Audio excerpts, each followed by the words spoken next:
Hola, ¿qué tal? Soy tu servidor y amigo Fernando Rangel Ramírez y me encanta recibirte en tu programa Justicia para Todos. Esta tarde con un tema muy interesante que es los derechos de las personas adultas mayores. Tenemos un especialista, un viejo amigo ya en este espacio. Por favor, quédate con nosotros, no te vas a arrepentir.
Nuevamente bienvenido a este programa Justicia para Todos. Soy tu servidor amigo Fernando Rangel Ramírez y me encanta recibir nuevamente en este espacio a mi querido amigo el abogado Felipe González. Felipe, ¿cómo estás? Muy bien, muchas gracias, Fer, por recibirme en esta casa. Siempre me he sentido acogido por impartir estas conferencias jurídicas. Claro que sí. Esta tarde traemos un tema muy interesante que ha ido cobrando trascendencia a lo largo de los últimos años, que es precisamente los derechos de las personas adultas mayores.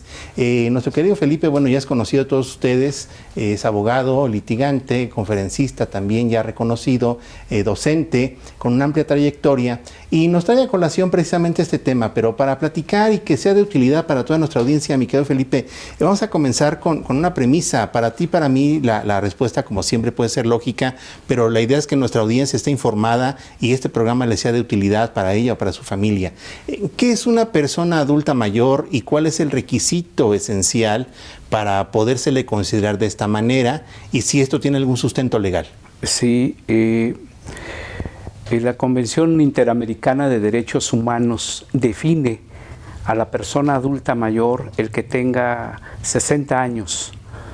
A partir de los 60 años se considera una persona adulta mayor y existen en nuestro país, existen varios programas asistencialistas que hablan de 65 y más.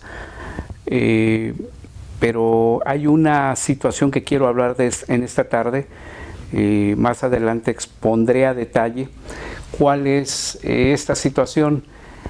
El párrafo 15º del artículo 4 constitucional señala que se considera persona adulta mayor las personas de 65 años, pero para los afrodescendientes, para las personas indígenas, perdón, es a los 65 y a los 68, como que hace una distinción esa disposición. Entonces más adelante hablaré sobre ese tema. Ok, también tenemos una ley de protección a los adultos mayores, si mal no me equivoco. La ley de los derechos humanos de las personas adultas mayores, en donde se establecen cuáles son los principios sobre el interés superior del adulto mayor, por qué existen esos principios, los derechos de los adultos mayores y en general cuáles son las obligaciones del Estado en las cuales se establecen programas, planes de desarrollo, etcétera, etcétera. Ok, ya que estamos hablando entonces de que hay toda una regulación convencional, constitucional y además legal que regula precisamente el concepto de la persona adulta mayor, los derechos que le son inherentes, entonces tendríamos que hablar también de cuáles son los principios que regulan precisamente esta tutela para las personas adultas mayores.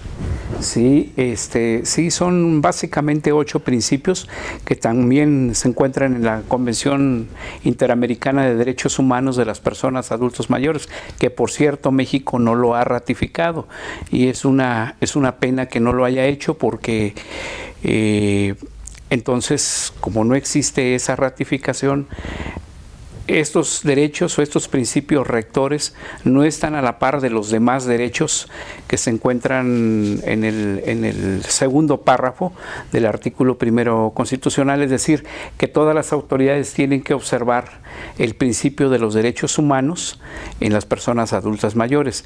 La primera de ellas es la igualdad de oportunidades. Este rubro sobre el tema de la igualdad de oportunidades se establece con el ánimo de tener un sistema horizontal en el tema de los derechos de todos, incluyendo a los adultos mayores. Es decir, que cuando un adulto mayor quiera buscar algún trabajo y encuentre en un anuncio de una empresa, dice que de 20 a 35 años, entonces discrimina a las demás personas, ¿no? Entonces este tema de igualdad de oportunidades es que se encuentre abierto en el sistema mexicano para no coartar, para no limitar el derecho de los adultos mayores. Otro de los principios rectores es la participación. Una participación en las cuestiones políticas, en las cuestiones en el ámbito jurídico, en la administración, en la iniciativa privada, en la iniciativa pública, en el sistema de gobierno, tiene que ser más participativo, ¿no? Y que se creen sistemas de asociaciones en las cuales los adultos mayores tengan mayor participación y que el Estado aproveche la mayor experiencia en su trabajo o en cualquier actividad que hayan desempeñado. Es un tema muy interesante porque es la participación y con ello se da en el sistema, en el desarrollo de sus actividades, en el desarrollo de su experiencia que pueden compartir con las demás personas de menor edad. El tema de los cuidados.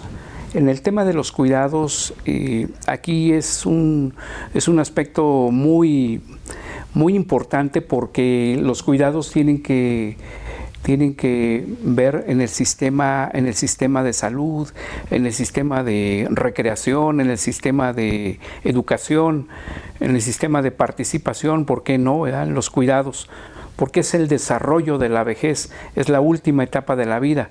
Entonces, normalmente estamos acostumbrados a ver en un sistema de medicina, de cuidados médicos, de atenciones médicas, pero no hemos visto en el ámbito de los derechos humanos una educación con calidad de derechos humanos, que es lo que trata la convención que no ha sido ratificado por México, ¿no? La Convención Interamericana.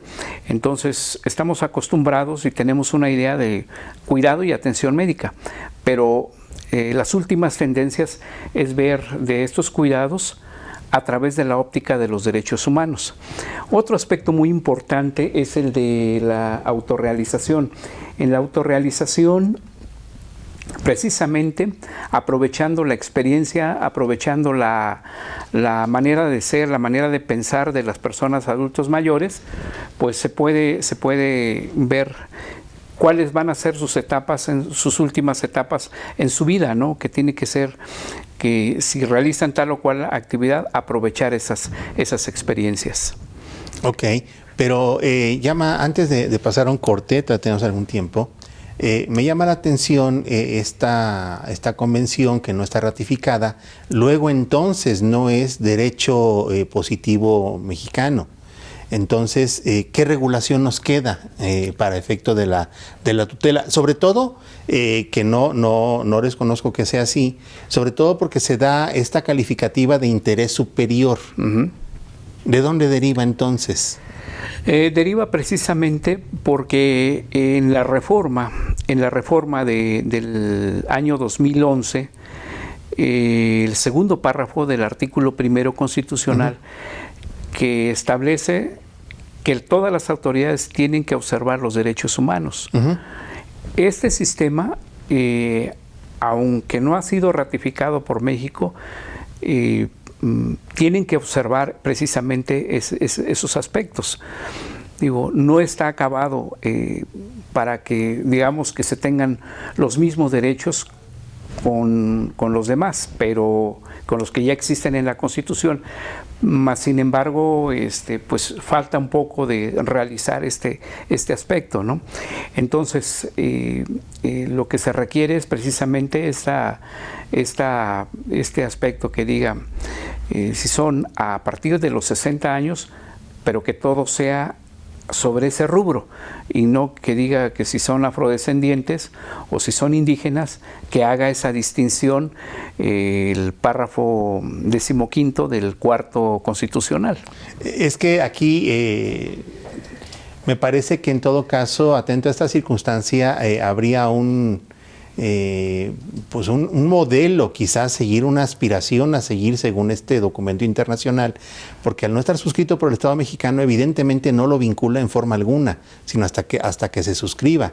Pero a partir de ahí, bueno, nada impediría que precisamente atento a este principio del primero constitucional y específicamente el reconocimiento de los derechos de las personas adultas mayores en el artículo 4, bueno, se podría tomar ese modelo, y me parece que la jurisprudencia mexicana algo así ha hecho. Entonces, por favor, el asunto apenas comienza, está muy interesante. Acompáñanos al siguiente bloque, por favor.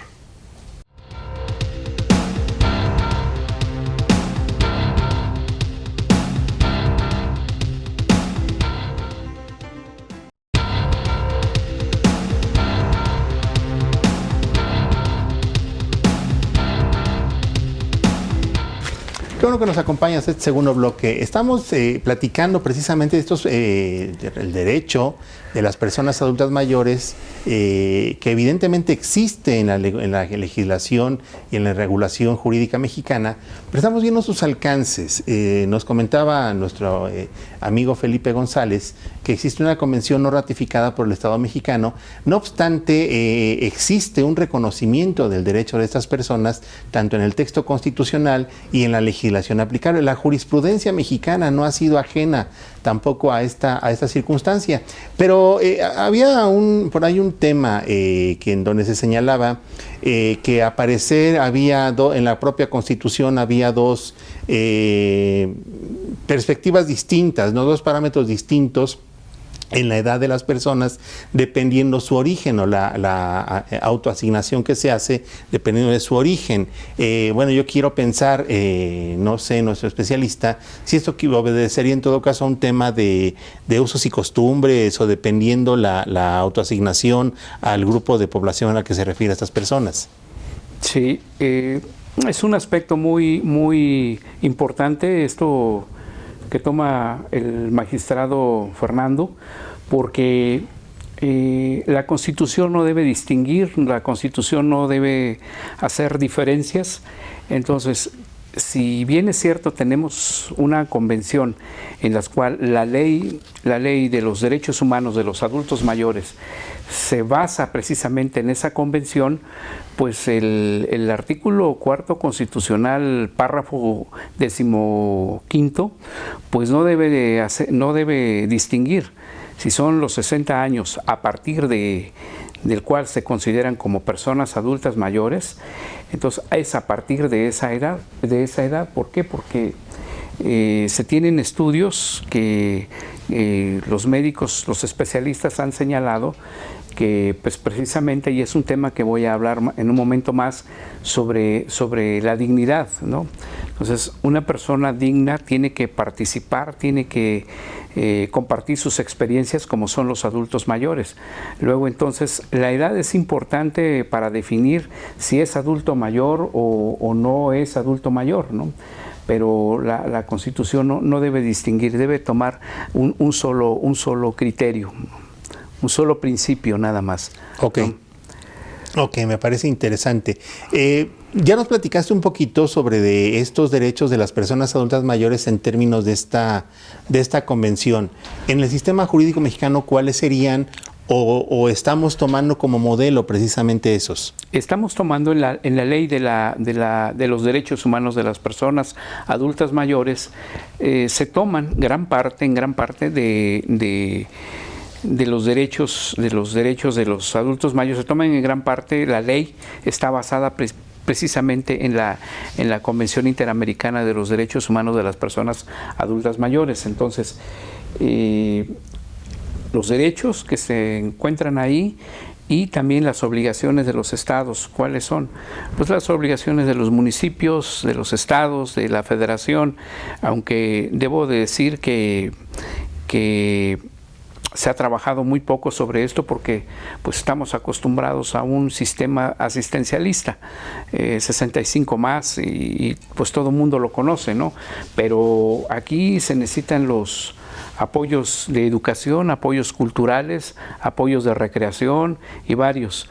En uno de los temas, en uno de los principios que acabo de mencionar, se llaman los cuidados. En esos cuidados en otros países se ha visto que tienen una gran experiencia, sobre todo en Europa, que hablan de las ciudades amigos, de las ciudades de los amigos. ¿Qué incluye esto? ¿Qué es de este sistema? Bueno, este sistema incluye educación, incluye atención médica, atención cultural, educación, incluye todo, esparcimiento, para que los adultos mayores crezcan y se vayan desarrollando hasta su muerte, o sea, tengan una vida digna. Y si no se dan estos en estas ciudades amigas, pues no existe tal sistema, ¿no? Aunque se tenga en la ley sobre los derechos humanos de las personas adultas mayores. Entonces, ese es uno de los grandes retos del país que se tiene que implementar. Hablando sobre este tema, lo relaciono con el de la dignidad. Ese es uno de los principios. ¿Cómo puede crecer o cómo puede desarrollarse una persona adulta mayor con dignidad? Bueno, por sí, por la esencia de la persona, tiene su dignidad, y como tal, pues se deben de respetar pues sus derechos, se debe de respetar su esencia de persona, debe ser tratada con igualdad ante la ley, en sus trámites administrativos, y todo lo que redunda, ¿no?, en su salud. Entonces, porque de lo contrario, estaríamos viendo como aquí en nuestro país los discriminan, y si hay discriminación, entonces afectan la dignidad humana. Aquí me genera una inquietud porque se habla de un trato igualitario, pero si se habla de un trato igualitario, ¿cómo hacemos para que estas personas adultas mayores, que definitivamente yo comparto que pertenecen a un sector vulnerable de la sociedad, cómo hacer para que no queden en desventaja con otro tipo de personas que son más jóvenes?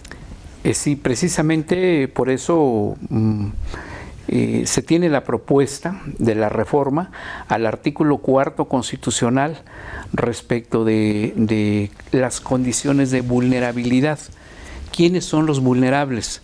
Uno de ellos son los adultos mayores, y como personas vulnerables se deben, por ejemplo, en el acceso a la justicia, pues como de oficio se tiene que establecer la suplencia de la queja deficiente, se deben de dar mayores oportunidades de educación a los adultos mayores, buen trato, buena atención médica, porque si no es así, bueno, pues existe una desigualdad en el trato, existe una diferencia, y entonces estaríamos ante una discriminación, que es lo que prohíbe el último párrafo del primero constitucional.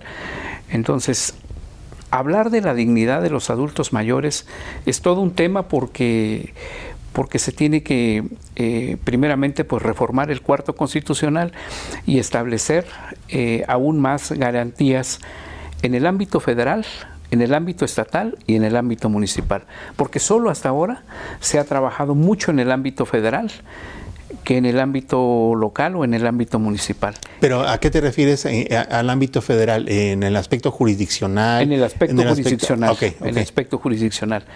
Todo lo demás, bueno, pues lo vemos que es un aspecto únicamente asistencialista, 65 y más, pero de ahí en fuera no hay mucho. Es un tema político, último. Este último, exactamente, así es. Entonces no hay más programas, que deben de existir mayores programas, ¿no?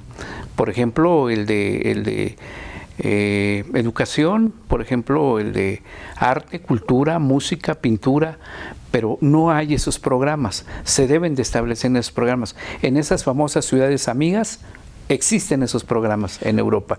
Yo creo que uno de los grandes, quizá, huecos que existiría en nuestra legislación, vamos, me parece importante aclararle a nuestra audiencia que sí existe en México una regulación encaminada a tutelar estos derechos de las personas adultas mayores. Decíamos al principio de este programa que incluso hay una legislación específica que tutela precisamente estos derechos de las personas adultas mayores. Pero uno de los temas quizá que se ven en el ámbito familiar y que quisiera que abundáramos en el siguiente bloque es el tema no tanto de la custodia, sino de los cuidados de las personas adultas mayores, que por el desgaste propio de la edad, pues llega el momento en que ya pierden esta independencia de movilidad y de cuidarse a sí mismas. Entonces, vamos a hacer una breve pausa en este momento, pero por favor acompáñanos al siguiente bloque, porque esto sigue poniéndose muy interesante. Regresamos.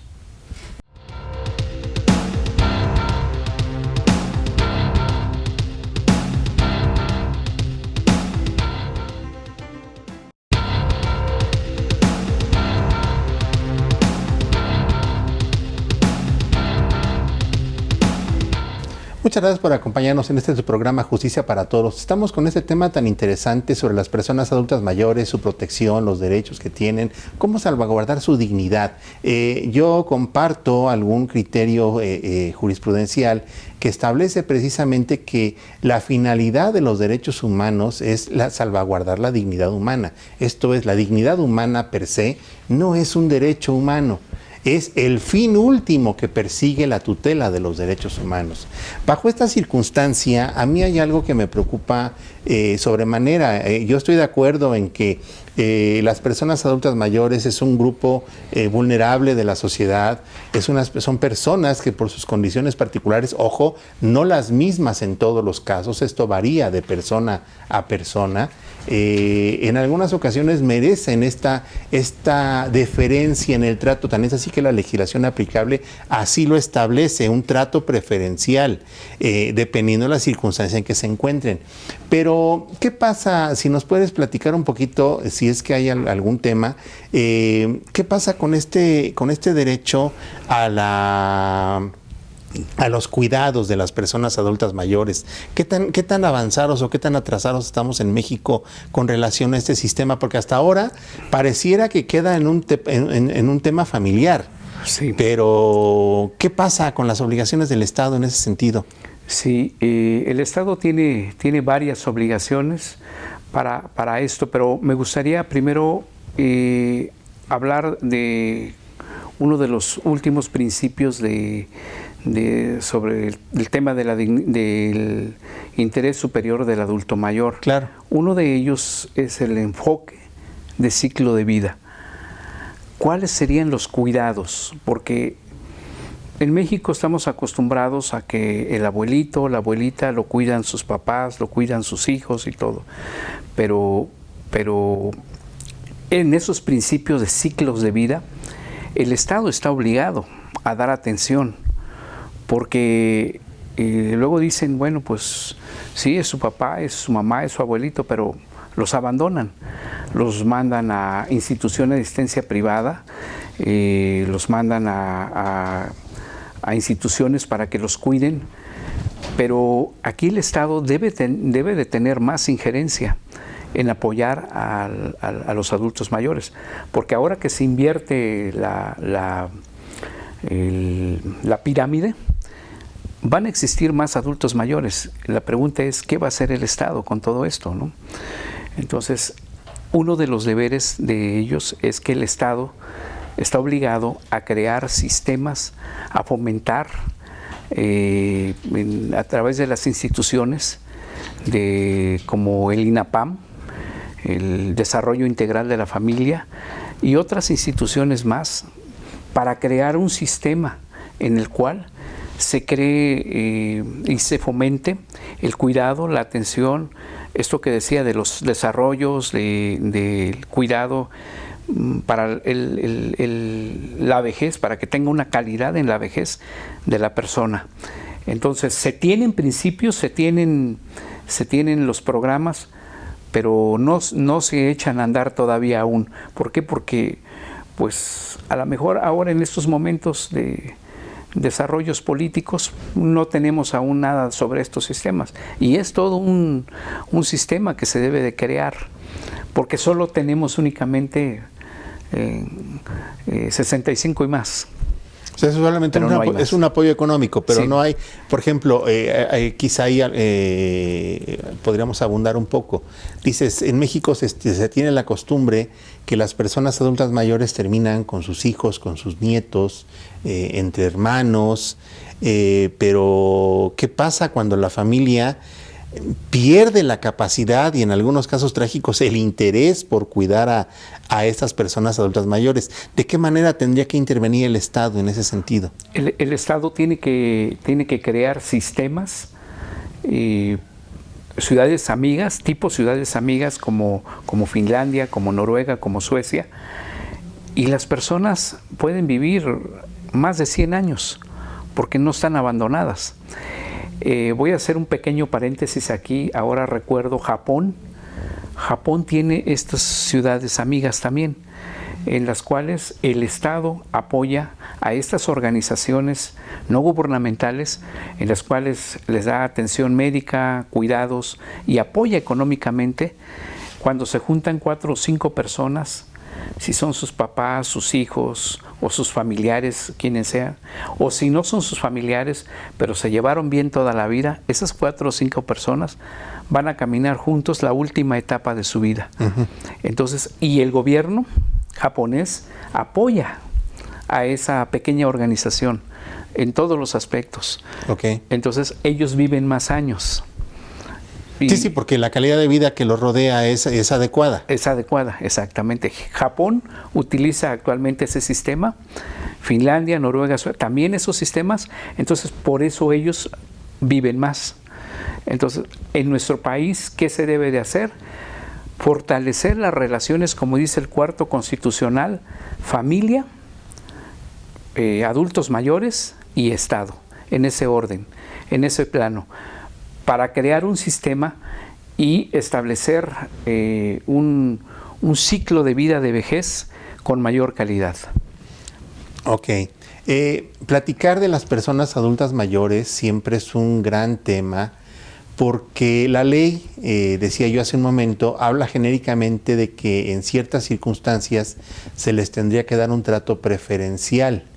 Y esto impacta mucho en el aspecto jurisdiccional, porque bueno, el tema preferencial no solamente es que en la fila del banco les creemos un acceso específico para estas personas, o en cualquier otra oficina que ofrezca este tipo de servicios de cualquier índole, el tener una ventanilla especializada para este tipo de personas. Bueno, en el ámbito jurisdiccional, ¿qué pasa en los juicios donde participan personas adultas mayores? Porque si bien es cierto que el solo hecho de la edad, conforme a esta legislación, implica que se le deba dar un trato preferencial a estas personas, y tú hablas, con lo que no tengo yo ningún problema, pero para que nuestra audiencia comprenda los alcances de estos principios que estamos manejando, y tú hablas de un interés superior de la persona adulta mayor, esto significa que si yo tengo la desventura de tener que enfrentar un juicio y tener de contrario a una persona adulta mayor, ¿significa que ya perdí? No, precisamente porque la ley debe tener un trato, sí preferencial para el adulto mayor, pero en un plano de igualdad, porque si no se contravendría al 17 constitucional, ¿no? Si hablamos de partes iguales, tienen que ser partes iguales, pero un adulto mayor, por ser un grupo vulnerable, tiene que tener la garantía de la suplencia de la deficiencia de la queja, pero eso no quiere decir que tú estés en desventaja, porque entonces se estaría violando la otra garantía que está en el 17 constitucional, llamada igualdad de las partes. Sí, porque además digo, bueno, vamos a usar un nombre ficticio, si yo me voy a enfrentar a juicio a Rico McPato, que es la persona más rica en toda Latinoamérica, pero tiene 92 años de edad. Evidentemente esta circunstancia de que sea una persona adulta mayor, pero el otro contexto de que es una persona que tiene una considerable cantidad de dinero, pues eso como que de entrada nos dice, bueno, creo que la edad no le va a representar un tema de desventaja en juicio. ¿Es así? No es así, porque sí tienen un trato preferencial los adultos mayores, pero no esto significa a que se le dé una ventaja a una de esas partes. O sea, no opera así. Sí tiene un trato diferente, pero no para que se le dé una preferencia en la impartición de justicia, ¿no? Ok. Vamos a hacer una pausa, pero bueno, como ven, ya aquí el debate está muy interesante sobre estos alcances de la protección a los derechos de las personas adultas mayores. Quédate con nosotros, por favor, para el siguiente bloque.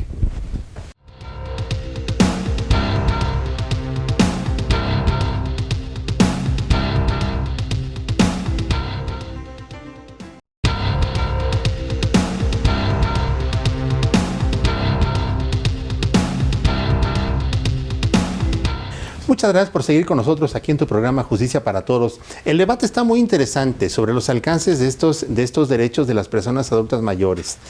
Para nuestra audiencia, en el ámbito jurisdiccional, cuando hablamos de suplencia de la deficiencia de la queja, se ha interpretado no como sinónimo de dar la razón siempre a la persona, que por ley constituye una persona tutelada, como las personas menores de edad, como las personas que tienen alguna clase de discapacidad que les impide ejercer por ellos mismos sus derechos. No, sino que este trato preferencial significa que si hay una persona ordinaria, llamémosla de esta forma, a través de la suplencia de la queja, cuando la persona está en un plano de desventaja, lo que se hace es equilibrar la situación para que tengamos una contienda en un plano de igualdad, que es a lo que nuestro amigo Felipe se ha venido refiriendo. Porque pudiera parecer un poco contradictorio que hablemos de un trato preferencial, pero que estemos en un plano de igualdad. No, precisamente partimos de la premisa de que la persona adulta mayor en este caso pudiera encontrarse en un caso de desventaja precisamente por el hecho de su edad, y a través de la suplencia de la deficiencia de la queja y este trato preferencial, lo que se va a hacer es empatar esta situación y que entonces ambos contendientes puedan litigar el asunto en un plano específicamente de igualdad. Sin embargo, este aspecto de vulnerabilidad no en todos los casos va a existir. Esta vulnerabilidad se va a presentar en algunos casos por el solo hecho de la edad. Por la edad esta persona puede quedar en estado de indefensión, pero en muchos otros casos el tema de la edad no representa necesariamente que la persona quede en esta desventaja en el juicio en el que está participando. ¿Quieres abundarnos sobre estos tópicos, mi querido Felipe? Sí, muy interesante este tema, porque hay 4 aspectos que deben de tomar en cuenta los juzgadores. En el Poder Judicial de la Federación, afortunadamente, la Suprema Corte ya expidió un manual para juzgar con perspectiva del interés superior del adulto mayor. Y estos 4 puntos sobre estos protocolos, sobre este manual, el primero de ellos señala que se debe de impartir justicia y se debe de demostrar el aspecto de vulnerabilidad, ¿sí? Porque como comentabas, una persona, multimillonaria, pero no solo por ese aspecto y que tenga 100 años, 90 y tantos años, pero tiene que ser vulnerable. O sea, ese es uno de los requisitos. Para que opere esta suplencia. Para que opere esta suplencia.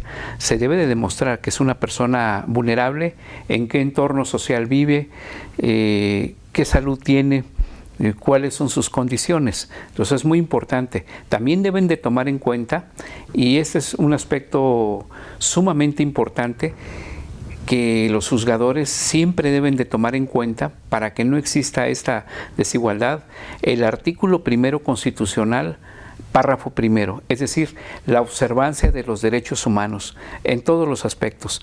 Y otro de los aspectos es de la suplencia de la queja deficiente, pero siempre y cuando sean grupos vulnerables. Si no es así, entonces pues no estaríamos dentro del principio del adulto mayor. Entonces son aspectos que se deben de tomar en cuenta, aspectos que se deben de valorar, porque no puede decir, bueno, pues yo, como decías, ¿no? Tengo 90 años, pero soy una persona pudiente, entonces pues no solo por ese aspecto, ¿no? Sino hay reglas que se tienen que observar. Ya hay precisamente varias tesis de jurisprudencia que hablan sobre estos temas, que la Corte ya se ha pronunciado al respecto. En un momento hablaremos de estos temas, de los criterios que se están aplicando. Claro, bueno, precisamente para darte entrada a esto, yo recuerdo algún asunto donde me tocó ser ponente, en donde más allá del tema de la capacidad económica de la persona, es una persona en aquel entonces tenía 92, 93 años, y lo hacen comparecer al local del juzgado a desahogar una confesional a su cargo. Uh-huh. Como sabemos, bueno, las confesionales ordinariamente tienen que desahogarse por la propia persona que es parte en el juicio, ¿sí? Salvo dependiendo del tipo de controversia de que se trate, en algunas ocasiones será válido que algún representante pueda acudir a desahogar esa prueba, pero por lo general es la persona interesada directamente quien tiene que comparecer. Entonces llega la persona y lo que narran es que llega, se sienta y le dicen: aquí espérese tantito a que lo llamemos. Y pasan dos horas y media hasta que la persona que iba acompañando a la persona adulta mayor le dice: bueno, ¿qué pasó? No, pues su audiencia ya terminó desde hace más de una hora. Oiga, que pues es que no me avisaron. No, ¿cómo no? Si les estuvimos gritando, pero pues nunca, ustedes nunca se acercaron al escritorio y pues ya los declaramos confesos. Esa situación se argumenta en el juicio y en la sentencia en amparo directo. Lo que se resolvió fue que aquí el solo hecho de la edad, insisto aquí más allá del tema económico, más allá de la edad, del tema económico, hay que tomar en cuenta las circunstancias específicas del caso. Hay por ahí algún estudio que se hizo para un Plan Nacional de Desarrollo en algún sexenio, en donde se estableció con base en esos estudios científicos que el solo hecho de la edad representa un desgaste natural en los sistemas orgánicos de la persona. Entonces, esto es una presunción que se va haciendo cada vez más fuerte dependiendo de la edad de la persona. Entonces, aquí lo que nosotros dijimos es, bueno, si consta, está demostrado que la persona llegó al juzgado, pero llegó antes de la hora de la audiencia, y que después los declaran confesos, pues seguramente aquí no, el personal del juzgado no tomó las medidas de cuidado necesarias para percatarse que esta persona escuchara adecuadamente, a lo menos que lo vocearon. Además no sabemos si iba nervioso esta persona por su propia edad o si tuvo necesidad de ir a los servicios sanitarios. Entonces, en ese sentido, nosotros declaramos ilegal el desahogo de esa prueba confesional partiendo de esa premisa, que incluso por tratarse de una persona de esta edad y que incluso tenía estas dificultades motrices, tan es así que tuvo que llegar acompañado al local de juzgado por otra persona, pues que incluso la prueba tendría que desahogarse en su domicilio. Entonces, con relación a eso, ¿quieres platicarnos sobre algunos otros criterios? Sí, claro que sí. Tenemos varios. Uno de ellos es cuando un pensionado acude al ISSSTE, a un pensionado del ISSSTE, es uno de los criterios, y entonces hace sus trámites de pensión, pero al fin y al cabo, después de cierto tiempo, se da cuenta que no es la pensión que le corresponde y le pide informes al ISSSTE. El ISSSTE le dice: es lo que te corresponde, es lo que tú tramitaste. Entonces se va al contencioso administrativo y el contencioso administrativo le solicita al demandante, le dice: tienes que presentar ciertas pruebas. Pero el Tribunal de Justicia Administrativa sabe que es una persona adulta mayor, sabe que es un pensionado, porque así lo dice en su demanda. Entonces, ¿qué tiene que hacer el Tribunal de lo Contencioso? Recabar de oficio las constancias que ya tiene el ISSSTE, y no pedirle o solicitarle o requerir al actor, al demandante, que establezca o presente los documentos. Ahí ya hay un criterio definido por parte de la Suprema Corte, en tratándose de asuntos en materia administrativa. que el ISSSTE está obligado a requerir, digo, el Tribunal de Justicia Administrativa, a requerir al ISSSTE para que se desahoguen esas pruebas, y no está requiriendo al actor en esos juicios. Es uno de los criterios.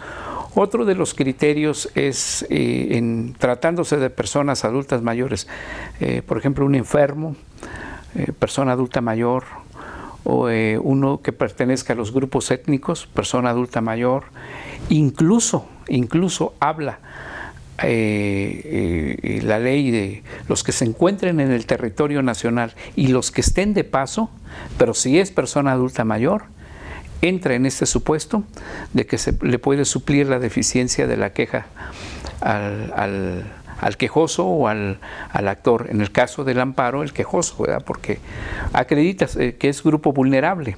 Claro. Migrante, personas del LGTBI, todos los demás que son vulnerables, ¿no? Okay. Del grupo de los vulnerables. Ok, tenemos que ir a una pausa, pero bueno, vamos a regresar al siguiente bloque ya con las conclusiones de esto, y por aquí ya me comentan que, como se dieron cuenta al principio del programa, nuestro invitado tiene incluso una propuesta de reforma constitucional para garantizar en mayor medida esta protección a los derechos de las personas adultas mayores. Quédate con nosotros, por favor.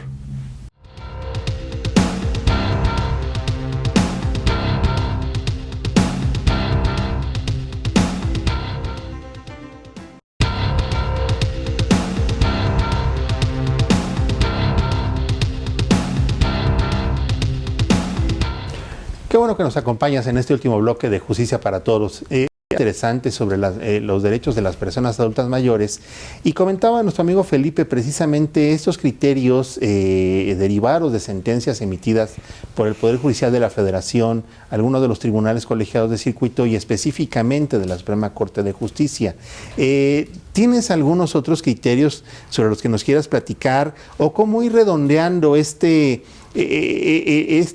cuestiones que pudieran hacer más eficaces los derechos de las personas adultas mayores? Esto es, que no solo queden en el plano del texto legal, sino que efectivamente se hagan realidad en la vida cotidiana. Sí, precisamente el tema de la Convención Interamericana de Derechos Humanos establece ciertos principios que la ley específicamente en el artículo 4 y artículo 6 de la Ley sobre los Derechos Humanos de los Adultos Mayores vienen y establecen cuáles son sus derechos, y en el sexto cuáles son los deberes del Estado. Se deben de implementar sistemas, se deben de implementar programas, no tan solo asistenciales, sino programas efectivos, eficaces, que se vean cuál es la finalidad del desarrollo humano en la última etapa de su vejez. Estamos acostumbrados a ver, y así tenemos un sistema asistencial y médico. Eso es lo que se tiene. Pero lo que yo quiero manifestarles, lo que yo quiero proponer, es que se vea la luz de los derechos humanos, porque hay más garantías, hay más formas de crear sistemas, y de esta forma, entonces, podríamos hablar ya de un sistema acabado, de un sistema garantista, en el ciclo de vida, en la última parte del tramo de la persona adulta mayor. De lo contrario, pues son puros sistemas asistencialistas, pero no es integral. Tenemos solo una parte, pero se requiere de un sistema integral. Entonces, estamos acostumbrados a ver desde el punto de vista médico, pero se tiene que ver siempre ahora a la luz de los derechos humanos. Es una parte de la conclusión al sistema que debe de verse dentro del sistema de los derechos humanos, de la ley y de la convención, que tenemos un sistema inacabado, pero se tiene que ir perfeccionando día con día.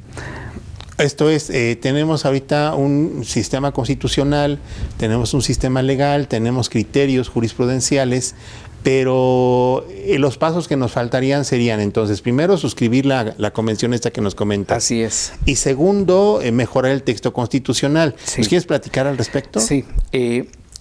Por un lado tenemos la reforma al artículo 1 constitucional en el tema de la no discriminación, en el tema de la igualdad, en el tema de del avance sobre los derechos humanos.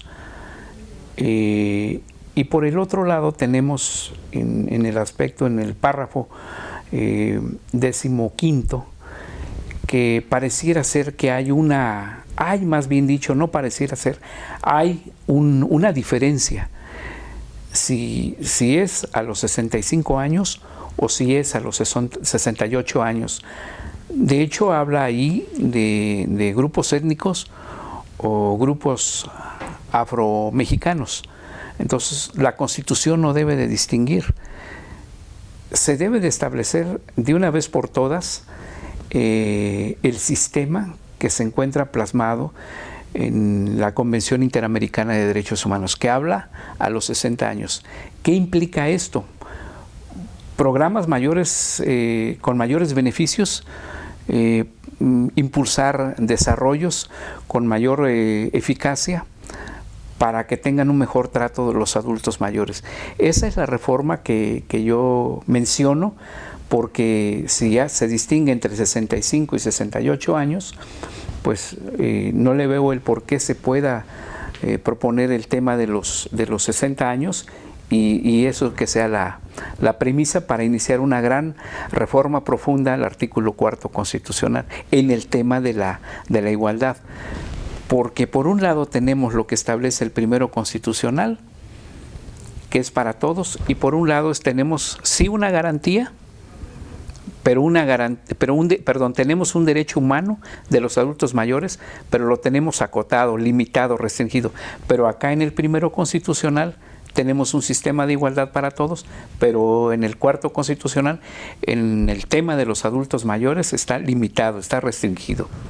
Sí es un derecho humano, pero en una garantía restringida. Ok.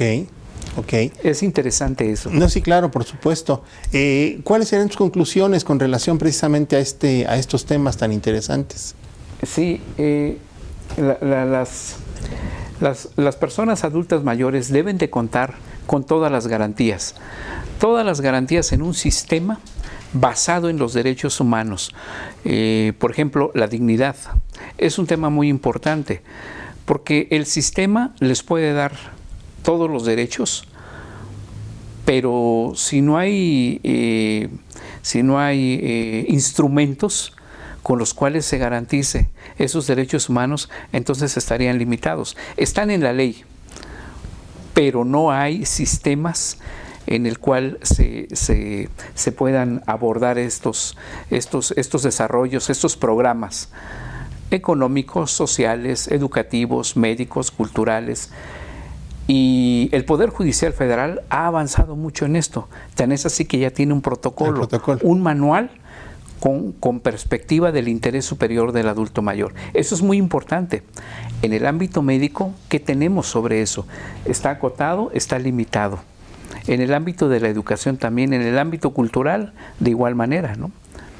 Claro, tenemos entonces un área de oportunidad. Es alentador saber que se está avanzando sobre el tema, específicamente en el ámbito jurisdiccional federal del Poder Judicial de la Federación, que ha implementado estos criterios protectores que tratan precisamente de hacer eficiente la regulación que existe en la actualidad y generar precisamente estas áreas que propicien el respeto cada vez mayor a este tipo de personas que por el hecho de la edad puedan quedar en desventaja. Así es, así es.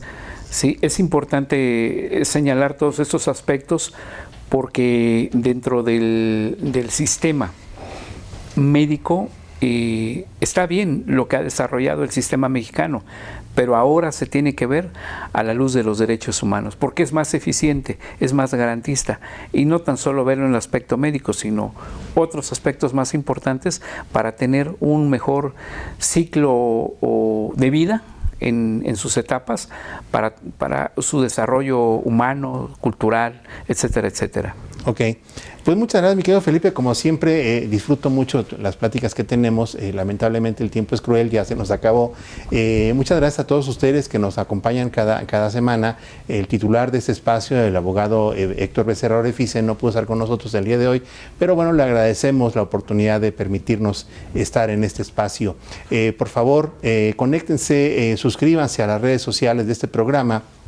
Y cualquier inquietud que puedan tener respecto de los temas que se están tratando, bueno, se están pasando en este momento los datos de la firma legal a donde pueden ustedes enviar las preguntas que puedan tener respecto de esos temas y ellos amablemente se comunican y le responden las inquietudes que ustedes puedan tener.